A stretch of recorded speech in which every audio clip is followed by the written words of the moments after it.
Here's a tutorial to get you started with the first few rows of the Easy Knit Triangle Shawl.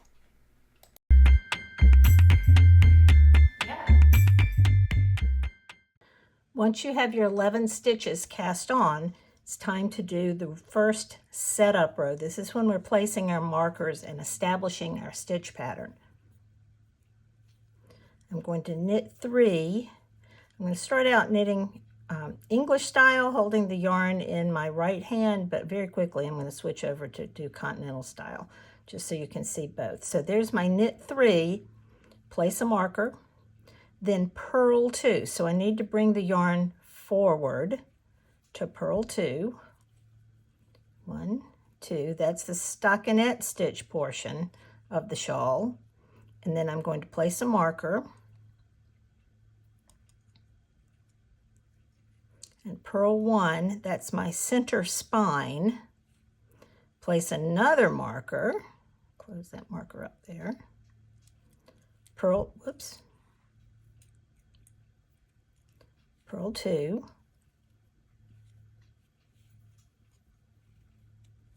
Place another marker.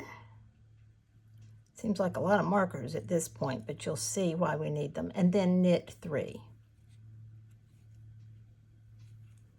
And I'll explain what it is we've done here. You can't tell yet, but we have established our stitch pattern.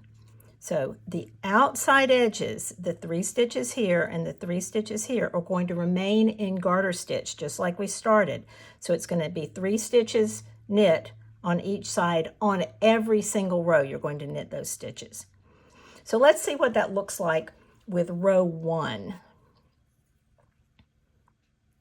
Knit 3, let's switch hands here. 1,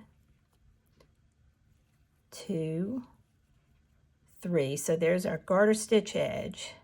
Then slip the marker. Then yarn over. So we're going to do an increase. Yarn over, knit to marker. So we're going to knit to the next marker. Right now that's just 2. Yarn over again, there's another increase. Slip the marker, knit 1, there's my center spine, slip the marker,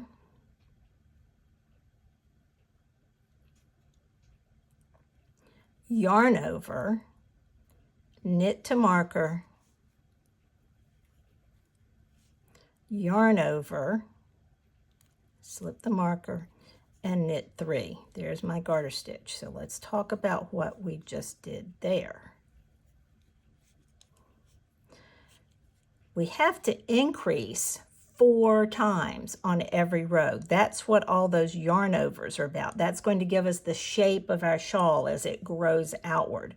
So you're going to be increasing 4 stitches every time you do a right side row. But again, we're keeping these in garter stitch, always knit. We're keeping that one in stockinette, and we're going to be doing our stitch patterning and our increasing in this section right here. Don't worry, it will become more visible once we get a little further along. Row 2 is going to be knit 3.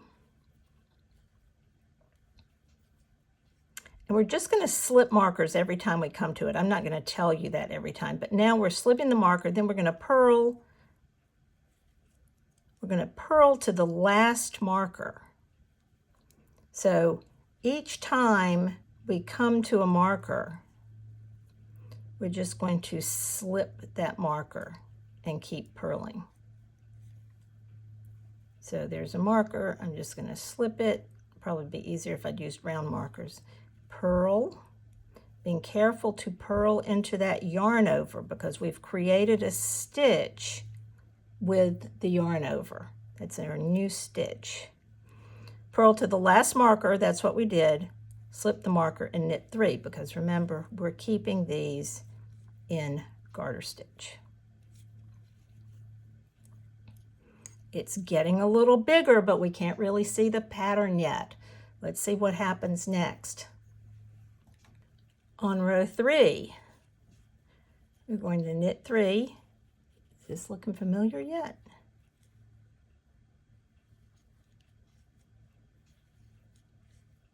slip the marker, yarn over, we need another increase, knit to marker. So you see there's our previous increase, but we have a stitch there now. Yarn over, slip, knit the center stitch, slip the marker, do another yarn over,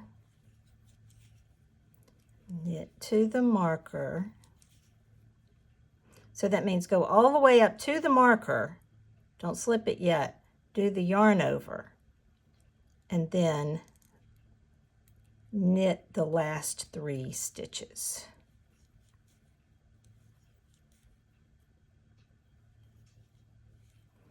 So rows 4 and 5 are just like rows 4 and 5 are just like 2 and 3.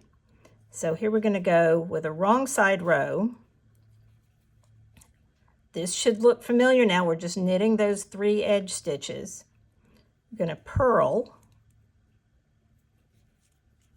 to the next marker. And remember, we're purling all the way across. So when I get to a yarn over like this, I'm going to purl into it. Just like that, making sure that the marker stays where it's supposed to be. We want the yarn overs between these 2 markers. We don't want them kind of jumping over onto the center spine here. Purl that center stitch, slip the marker. These aren't great markers. I'm not doing a very good job here. Purl to the last marker. So I'm basically purling to the last marker and slipping all the markers I came to. That's the way to think of it.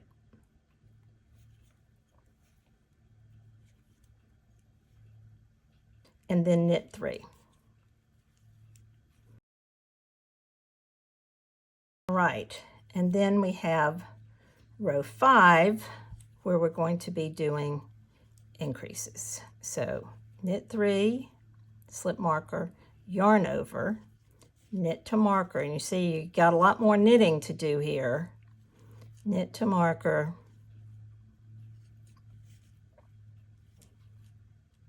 yarn over, slip 1, knit 1, slip 1, yarn over,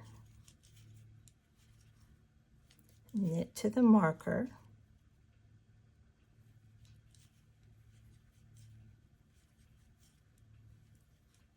yarn over, and then knit the last 3. Row 6 is where we get into our stitch pattern. So on row 6, we're going to knit all the stitches except the center one. So row 6 is how we get this garter stitch ridge, where we're going to knit every stitch except the center stitch. So this says knit 3, slip marker. Now we're going to knit to the marker. So I'm knitting into that yarn over.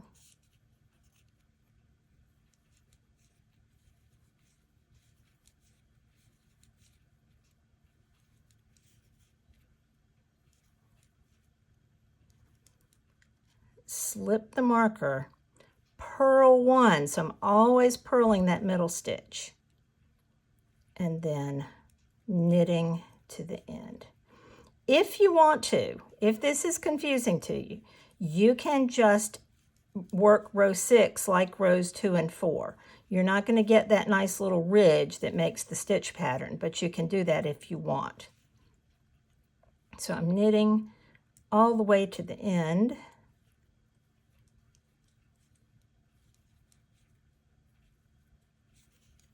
And let's turn it around and see what we have. So can you see the little bumps that I'm getting there? That's part of the garter stitch ridge. That's part of the stitch pattern. And that is basically this first ridge here. You can see that the yarn overs are creating the increases here and here. So you have 1, 2, 3, 4. And as you work out, you will notice that the pattern, the shawl starts to take this shape with these 2 equilateral triangles. Is that what they are? I don't know. two triangles that are the same size. You do want to keep counting and make sure you have the same number of stitches as you go out. It's easy to forget a yarn over, and in another video I'll show you what to do. If you do forget a yarn over, there is a way you can kind of fix it on the next row so you don't have to rip out, which is especially important when you get to these really long rows. The other thing to know is, even though I started out working on straight needles, you will definitely need circular needles and long circular needles by the time you get to the end of the shawl, because the final row is this entire long piece here. So it's hundreds of stitches. So you're going to need a long needle there. If you'd like more instruction like this, subscribe to my YouTube channel. Check out the links in the video notes for more ways you can find me. Thanks for watching.